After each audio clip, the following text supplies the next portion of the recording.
stand-up comedian. That's a Canadian and comedian. Nice. He's best known for his voice work in Futurama as Zap Brannigan's belligerent assistant, Kif Kroker, melodramatic soap acting robot Calculon, and other characters, the Brain from the Animaniacs, Pinky and the Brain, and Egon, Spangler. On the Real Ghostbusters and Extreme Ghostbusters, please give a ConnectiCon welcome to Maurice LaMarche.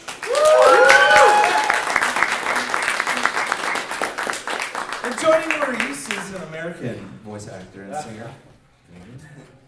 Too bad he didn't live close by.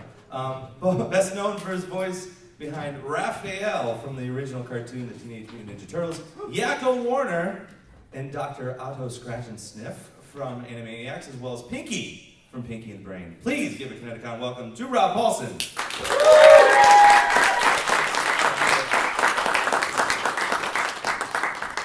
Hello, my friend, the Brain. Greetings, my friend. Hello. Yes. Look, Brain, we're taking over the world's topic with all these lovely journalists.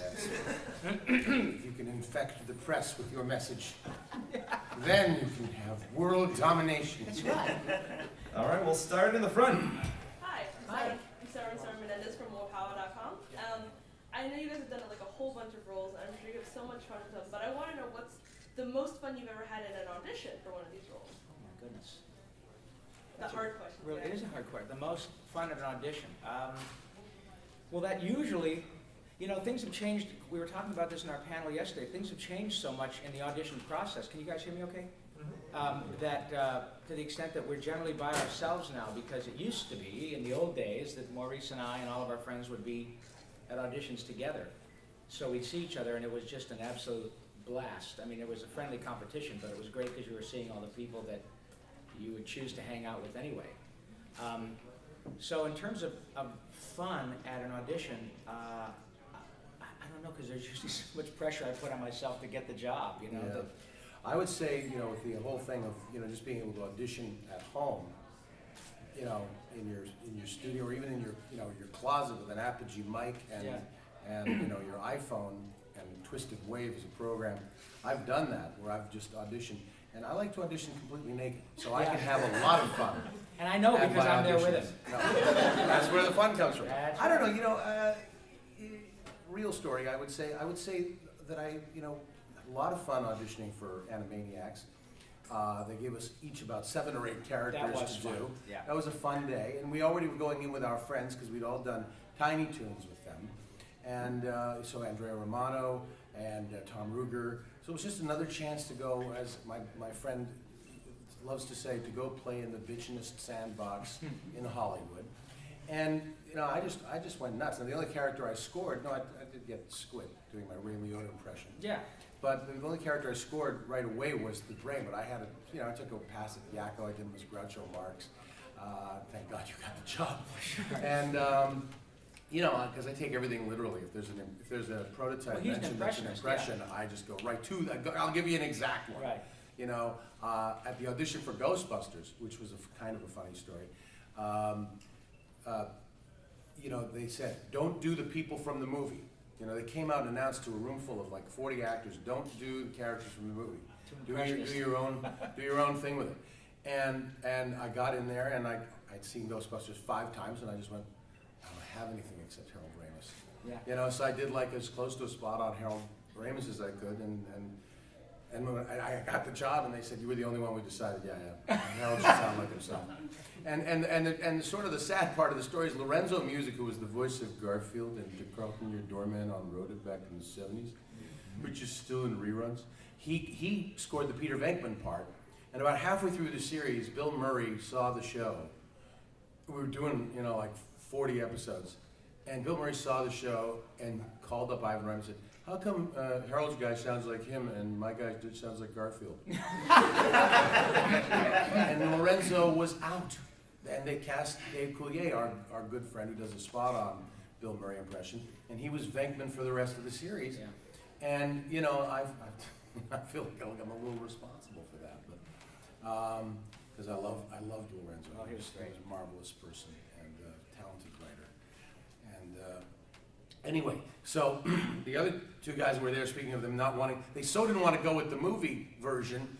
Ernie Hudson and Arsenio Hall were the two guys that were in the room auditioning for Ghostbusters for the Winston Zeddemore part. Ernie Hudson from the movie, who played Winston in the movie, was auditioning to play his part in the cartoon show. And I looked over at Arsenio, and we knew each other from stand-up at the Comedy Store, and Arsenio just mouthed the words, "What the F am I doing here?"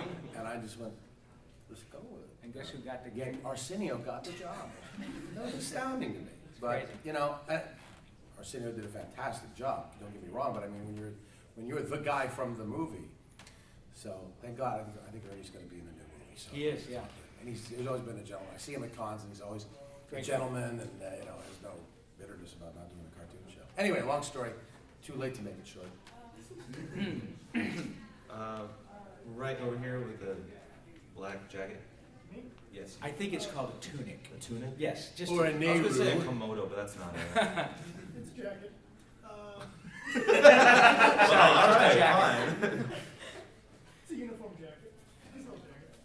This is actually a question for Maurice. Yes. I heard a story, and I just want confirmation of whether or not this is true and what led to it. That supposedly you and Billy West at parties would get together and sometimes do Stimpy in the Brain. Yeah. Is that true? We've done it occasionally. It's always fun. I think the joke that we do is like, you make me homesick for Pinky, Stimpy. Stop being such a boob. You know. Brain, what are we gonna do tonight? Can I have a nose goblin brain? You know. So we just improv off of each other. Billy and I have known each other since 1987. He is such a delightful man. We did our first, one of our first jobs, Billy's very first job, The New Adventures of Beanie and Cecil, which was also a first job for Eddie Gorodetsky and Chuck Lorre. Wow, yeah. Chuck Lorre wrote, one of his first gigs was writing The New Adventures of Beanie and Cecil, you know? He was doing music up to that point. And now That he was his just first counts script. money. But he can't count the money he's got. There's no way, and he's too You know busy that- writing shows. Yeah, and Four shows on the air. you guys all know who Chuck Lorre is, right? Okay, do you know also that Chuck also wrote the theme song to Teenage Mutant Teenage Mutant Ninja Turtles. That's right. Yep. Yeah. Yeah, so he's been counting money a long Yeah, time. yeah. He's always done well. Let's go over there in the back. Hi, Hi. I'm Cosplayer Nation. Now, I understand that you have now, instead of Raphael, they have put you as Donatello as a new Teenage Mutant Ninja Turtles have come out. That's correct. What would you think about the fact that actually, instead of playing Raphael, playing Donatello as a different part from the original series to the newer series? How do I feel about being on the new one playing a different character? Yeah. Well, it's great because I'm working. I think it's kind of, it's flattering that often people in the viewing public think that we have the sort of gravitas and the star power, if you will, to say, no, I don't want to do that. I'll do Raphael, or you know what? I'd rather not do Raphael. I'll do Don. It was completely. I was grateful to audition for it. In fact, when I got the call to read, I knew that Turtles had been purchased by Viacom, which owns pretty much everything, and including Nickelodeon. And I was a victim of my own ageism, which is really important, I think, for young actors to hear, because even though I know that nobody gives a shit what I look like, thank God, I was the one that had an issue with the fact that I'd been a turtle 25 years ago, and I'm quite a bit removed from the teenage aspect of it. But I was the one that said, "Oh my God!" But not the mutant part. Not the mutant part. I'm so mutated. This man has 2 belly buttons. Yes. You can see it on Wikipedia. My agent called and said they want you to read, and I had my agent call back and say, well, do they know who I am? Not out of arrogance. It was because I didn't want to get in there and have them say, oh, shoot, that's right, you were on the original show, and there have been a number of iterations that have had nothing to do with the original cast, and we just don't want you involved. I just didn't want to be embarrassed and say, well, the old guy's here, let's throw him a bone. And they said, no, we know exactly who you are. And it occurred to me like, well, now these people who are making the show are somewhere between sort of 30 and 40. So they grew up watching all the things that Maurice and I have worked on, and they were just, no, we know exactly who you are. We just think you'd be interesting for our version of Donatello. And I was happy to read for it. But I was the one that had a problem with my age. So it was a very interesting lesson for me, Because I remember on one of the callbacks, I was there with Jason Bateman and John Cryer and and clearly it's not about the money for those guys. They just want to be a turtle.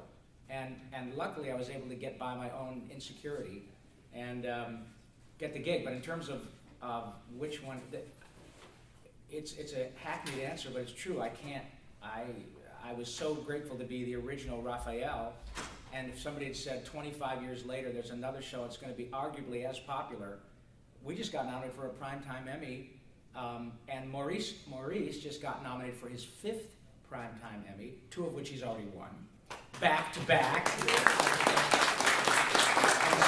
the interest of accuracy, one of them was a daytime. Oh, well, okay. Cry me a frickin' river. All right. So, but the thing is that that's a testament to the power of that franchise, and to be able to do it a second time with Nickelodeon and Viacom's money behind it, it's obviously working, or we wouldn't have gotten a nomination. And it's a really good show. By and large, the response, I would say, has been about 80% from people your age who grew up watching the original show. They kind of went, oh well, let's see what this reboot is like. And now they come up and say, oh my God, this is really good. It's because the people who are making it are your age. So I can't tell you enough how grateful I am to have both cracks at it. I mean, it's an incredibly unique experience. This man has 2 cracks as well. 2 cracks. To go with my 2 belly buttons. All right, so we do have time for a couple more. Let's call it callback, by the way, in the comedy business. Really, really distant callback. Yes, I'm sorry. You get the pick. You're the moderator. No, you're the moderator. All right, yeah, we'll go I'm with the extremer. with you I over there. never do anything in moderation. Go ahead. Hi, Keiko from Cosplayer in Noisy. Hi. I want to just say to both of you, thank you for narrating my whole childhood. Oh, bless your Also, heart. 21 years of my life. Yes. Thank you. That's very sweet. Question is, out of your extensive work that you guys done, what would be your favorite character to voice and why? For me, it's the brain. Yeah. I mean, I love Futurama. Don't get me wrong. It's a very, very close second. And the dozen or so regular characters I play are all near and dear to my heart. Did you hear what he just said? The dozen or so characters. I have a dozen recurring or regular characters on Futurama, so sue me. That's what they hired me for. I'm not any of the main guys, but I'm in the periphery of the But I main do a guys. dozen others. Do a dozen. So, actually I've done 70. There was somebody with, I assume, on the spectrum and hyper-focused. On the spectrum. Created a website counting all of our characters on the show. Went through the entire series, counted all of our characters. Apparently including one-offs, recurrings, and regulars. I've done 72. And Tress MacNeille has done 75. She's actually got the most characters. I have the second most characters. Who's on the spectrum again? Well, apparently we're going over the list and double checking everything. But anyway, I may be on the spectrum actually. Yeah, I'm well, it very works. possible. Hey, all of us, thank God. That's why I have 17 of this shirt. People think I never change my clothes. I actually have literally 17 of this shirt in various colors, and it's all I wear during the week or when I'm because they're silent. This shirt is completely silent, makes no mic noise. Well, Okay, that I depends might on just the be color. on. Colors Okay, are pretty loud. I'm building your case that I'm on the spectrum. It's beautiful to be on the spectrum. So go do whatever yourself. Anyway, for me, the brain, because I got to work with this guy. Good answer. And we, there was a chemistry to those 2 characters.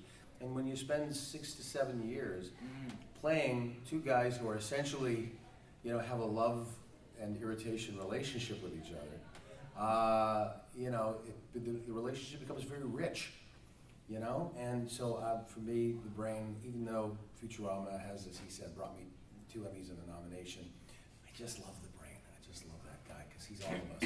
Even though he's a genetically altered, mutated lab mouse bent on taking over the world, he's all of us because we all have some struggle that when life knocks us down, as it does to Brain in every episode, he still dusts himself off. Pinky asks him, Well, hey, Dad, Brain, what are we going to do tonight? same thing we do every night, Pinky. Try to take over the world.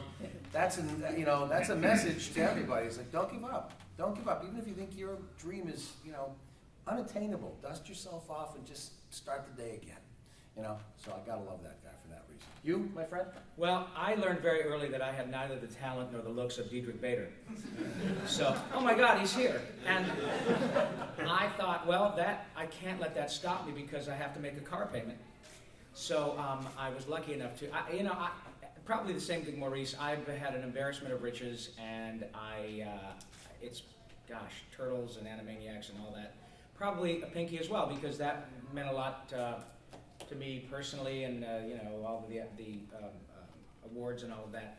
But yeah, when you get a chance. By the way, Emmy winner for his role as Pinky. Pinky only because my friend the Brain decided he didn't need another one. I had won none at that point. That's right, and there's a great story about that. Actually, very quickly, that was at the at Madison Square, the theater at Madison Square Garden. It was on ABC or I don't know. Anyway, I got to win, and it was the first year Susan Lucci finally won an Emmy, the daytime Emmy. So after so she was the star of the show, and rightfully so. But you know, there's a giant clock over the audience, and I remember Dick Clark, who produced it at the time, was standing at the side going like this, like, "Come on, dude." And I was saying, "Thank you this, thank you that," and Whoopi Goldberg and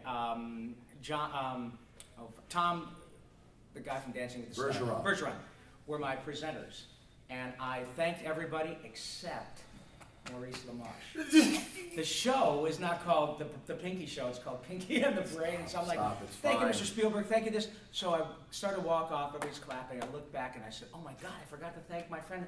And Whoopi said, well, you can't go back out there now, honey. And so I was racing through the bowels of Madison Square Garden trying to find a payphone to call Maurice to say, oh my God, I forgot to thank you, please don't kill me. And of course he went on to win. That's how long ago it was. He had to find a payphone. Does anybody here remember payphones? But so yeah, I mean, it's a toss-up. Like Mo said, everything is I got to work with Tress and Jess and as Yakko, Wacko, and Dot too, and that was pretty amazing too. So it's hard, but I would say yeah, if I had to make it, someone were holding a gun to my pink little head, it would have to be Pinky. Yeah. Yes, good friend. You said the right Thank answer. you, sweetie. We'll not get boxed tonight. And unfortunately, we're going to have to press on, so let's I thank... hear what you said there. I've been holding that one in for a while. So let's thank these guys, Maurice LaMarche and Paulsen.